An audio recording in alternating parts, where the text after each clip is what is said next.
Hey guys, how's it going? Dr. EG3 here, your coach, your mentor, your friend. Welcome to What I'm Up To Wednesday, where I get the opportunity to tell you the things I'm working on, the things that I think I'm struggling with, but the areas that I also think that I'm successful. The goal is to have more wins than struggle, but we all know struggle is a part of the process. So that's why we just need to make sure our wins are just that much more impactful. Now, the goal of this is ultimately to let you guys know about some of the things that, rip back those false facades of what success is, to peel back those layers, to let you know what I'm working on, but then also hopefully that we can learn this together. So again, feel free to comment if there's a topic or discussion point that you want me to acknowledge or discuss through. Please comment below or share it with somebody that you think this video will be very impactful for, and then maybe they can share some comments as well.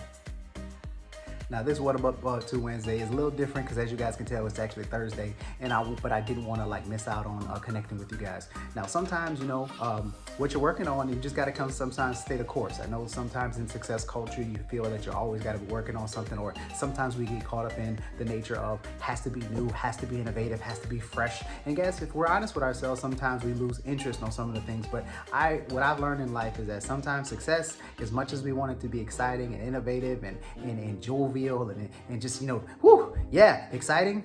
Nah, success is actually boring. And sometimes doing the little things consistently over time will ultimately give you big wins. So what have I been working on? Really, I've been just chugging along doing the same things. I know we've talked about mission value, we talked about our goals, our non-negotiables, we talked about all of those things. And guess what? I've just been maintaining those. Now, if I could be honest, I had a little bit of a setback in my health. I have just an injury that I'm working through. So again, some of the things that I was working on before, guess what? It's a setback, but it's definitely not something that's gonna stop me. So it's about finding different ways to stay engaged, stay focused on the goals. But like I said, it's taking those little steps consistently over time will ultimately lead you to big results. Now, I did want to talk. It feels like this topic has been coming up a lot in every areas in my life of individuals that I've been talking to individuals that I've been working with, this idea of failure.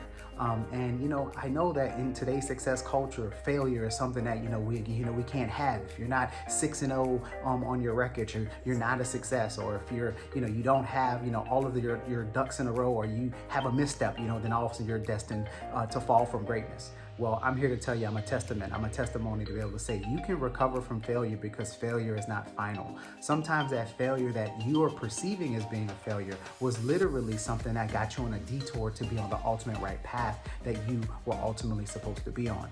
Now, I do want to acknowledge that obviously I know that failure in the traditional sense, whether it's you getting a poor grade on an exam, or messing up in a course, or a broken relationship, or losing a job. I know sometimes those things can emotionally feel a failure, but what I want to encourage everyone right now is that those instances where you're perceiving that it was a failure, I can tell you right now that that's not who you are. That's not the type of person you are. That is just an incident, a moment in time, an instance that happened in this moment that can ultimately not define you.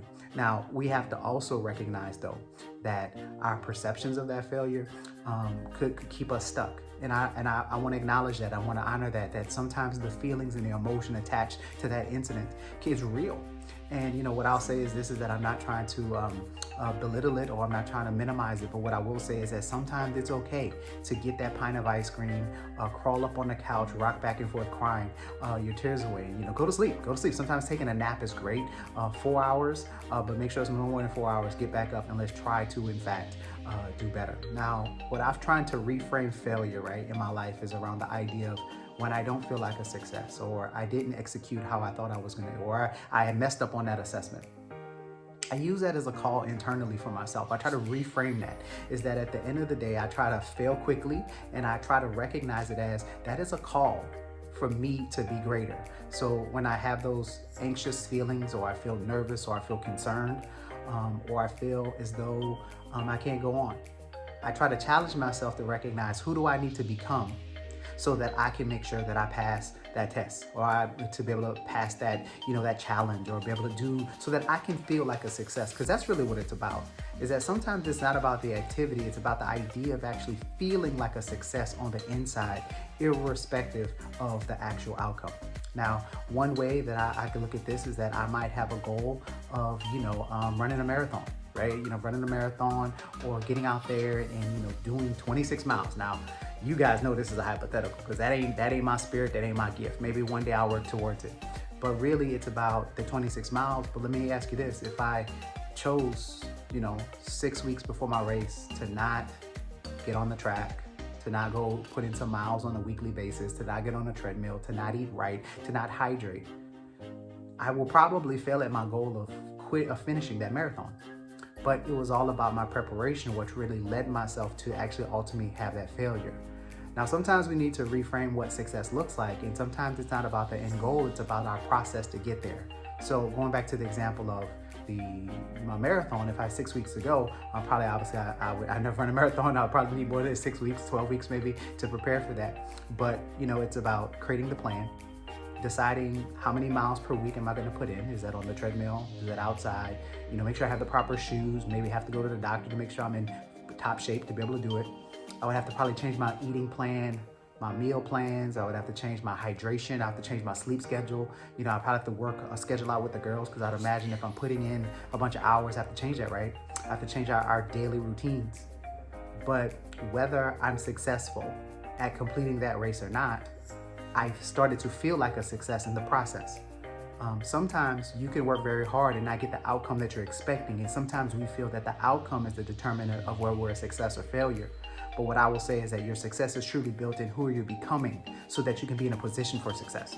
Because sometimes, we've seen it, anybody who watches sports, to sit here and say that, at the end of the day, one team who happens to win and host that trophy up at the end of the championship game, there was another team that got there. There was another team that put in the work.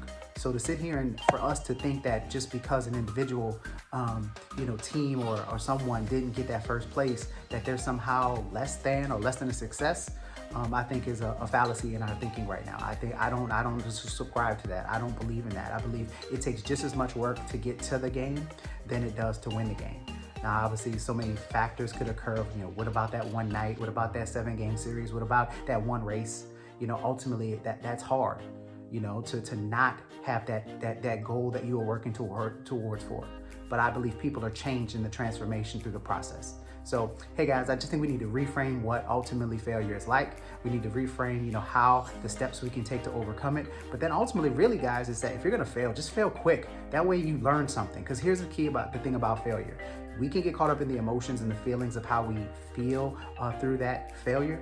But what really we learn is that a way to move forward, because we've conquered something. Sometimes it's just getting started. Sometimes it's getting further down the road. But here's the deal. You walk away with something. You walk away with a lesson. It's your job to put that lesson in play so that you could be better, so that you could be bigger, so you could be fiercer and meaner and be able to conquer it again. But the key is you got to get back up. All right, guys, as always, love you much. Hopefully this helped somebody. If it did, comment below. Let me know what helped you out. Share this with a friend. And again, as always, guys, if you need me, just message me, text me, whatever you need. I love you as always. Comment below. Talk to you later, guys.